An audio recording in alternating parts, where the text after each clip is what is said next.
Bismillahirrahmanirrahim. Assalamualaikum warahmatullahi wabarakatuh.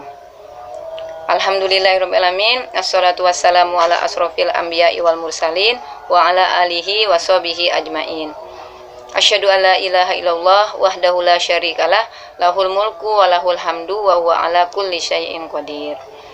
Alhamdulillah anak-anak, bagaimana kabar kalian hari ini? Hari ini kita sudah memasuki hari ke-20 di bulan Ramadan ya. Berarti tinggal detik-detik kita perpisahan nih dengan Ramadan. Nah, apakah sisa-sisa waktu Ramadan ini akan kita biarkan seperti hari-hari kemarin? Ataukah kita semakin meningkatkan diri kita, kualitas diri kita kepada Allah Subhanahu wa Ta'ala? Oke. Semoga di hari ke-20 ini kalian tetap semangat ya, sehat, dan semakin punya keinginan untuk memperbaiki diri kita ya, amin ya rabbal alamin. Nah, pada kesempatan kali ini Ibu akan mengangkat tema tentang berwudu. Mengapa Ibu mengangkat tema tentang berwudu? Karena berwudu ini adalah sesuatu yang sepertinya terlihat simple ya, ringan, tapi kemudian kalau kita tidak sempurna, maka akan katakanlah merusak ibadah kita juga. Misalnya ketika kita melaksanakan wudu tetapi kemudian kita belum sempurna, maka sholat kita juga akan dipertanyakan, apakah sholat yang kita lakukan itu juga sudah sempurna, sudah baik, katakanlah gitu ya. Karena Ibu saksikan di sekolah, baik guru-guru juga ya, Ibu masih melihat ada sebagian anak yang wudunya masih belum sempurna, artinya masih asal-asalan. Kenapa? Karena masih terlihat asal wudu, artinya air hanya sekedar mengenai anggota wudu saja tanpa terlihat untuk menyempurnakannya. Nah, sosok yang perlu kita tiru adalah Rasulullah Shallallahu Alaihi Wasallam, karena beliau adalah sosok yang tidak pernah meninggalkan wudu. Jadi beliau selalu menjaga wudu beliau. Jadi artinya beliau bukan hanya sekedar mempunyai wudu hanya untuk melaksanakan sholat saja, tetapi dalam keseharian beliau. Jadi ketika beliau sudah batal, maka beliau segera melaksanakan wudu kembali. Nah, karena beliau adalah panutan kita, teladan kita, maka apapun yang beliau lakukan, kita berusaha untuk menirunya. Karena ternyata wudu itu bukan hanya sebagai suruhan dalam agama ya, dalam kebiasaan kita, tapi itu merupakan suatu kebutuhan bagi kita. Karena apa? Karena ternyata banyak sekali kebaikan-kebaikan, hikmah-hikmah yang kita dapatkan dari kita berwudu. Nah, karena apa? Karena orang yang senantiasa menjaga wudunya, bukan hanya sekedar dia melaksanakan sholat saja baru dia wudu, tapi kemudian dia senantiasa memperbarui wudunya, menjaga wudunya 24 jam, ya, adalah banyak kebaikan-kebaikan. Di antaranya pertama apa? Kata Rasulullah, orang yang berwudu, yang senantiasa menjaga wudunya, maka dia akan mendapatkan cahaya baik di dunia maupun cahaya di akhirat. Kalau cahaya di akhiratnya apa? Jadi ketika di padang mahsyar, Rasulullah Shallallahu Alaihi Wasallam akan melihat manakah yang termasuk dari umat-umatnya. Perbedaannya gimana? Perbedaannya, orang yang senantiasa menjaga wudunya, maka akan terlihat cahaya dari semua anggota wudunya. Jadi Rasulullah otomatis akan terlihat, oh, yang bercahaya itu adalah bagian dari umatku. Nah, kemudian apalagi yang di dunianya bercahayanya, orang yang senantiasa menjaga wudunya, maka akan terlihat orangnya bercahaya dari wajahnya, kemudian akan terlihat kejernihan pikirannya, kemudian akan tenang hatinya, akan tenang jiwanya gitu. Termasuk orang yang marah.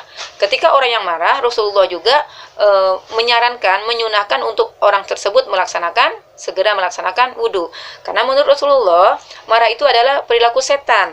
Sementara setan itu tercipta dari api.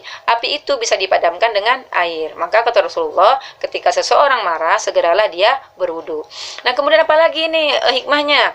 Hikmahnya adalah asiknya orang yang menjaga wudu itu senantiasa dijaga sama malaikat. Artinya 24 jam, termasuk ketika dia tidur, dia akan selalu dijaga oleh malaikat. Apalagi ketika dia di luar rumah atau di dalam rumah dan sebagainya, 24 jam akan dijaga oleh malaikat. Sekaligus malaikat juga akan mendoakan orang yang menjaga wudunya.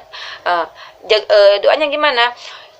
Doanya adalah bahwa ya Allah, ampunilah segala dosa orang fulan ataupun si A yang senantiasa menjaga wudunya. Nah, kemudian apa? Kemudian orang-orang yang menjaga wudhunya ini orang-orang yang ketika matinya dia dalam keadaan syahid, ya, dalam keadaan syahid. Artinya dia dalam keadaan suci, ya. Jadi mudah-mudahan kita termasuk orang-orang yang senantiasa menjaga wudhu. Nah, kemudian apa?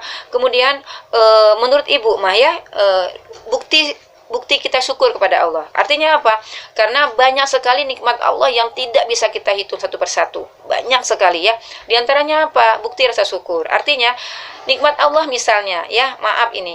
Ketika kita pingin katakanlah BAB, kita pingin BAK, kita pingin pelatus itu buang angin, ya.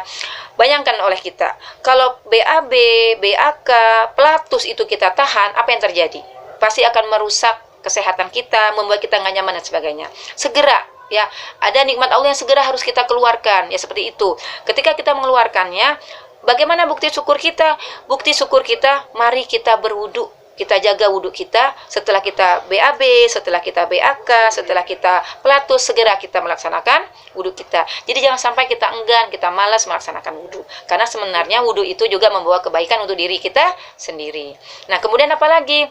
Kemudian apabila seseorang menjaga wudhu, maka dia akan senantiasa berserah diri kepada Allah. Jadi kalau dia punya masalah, dia hatinya nggak tenang, kemudian ada perasaan cemas, maka insya Allah hatinya menjadi tenang ketika dia berwudu. Makanya ketika kita lagi nggak tenang, lagi pusing dan sebagainya, segera kita perbaharui wudu, walaupun misalkan kita masih punya wudu.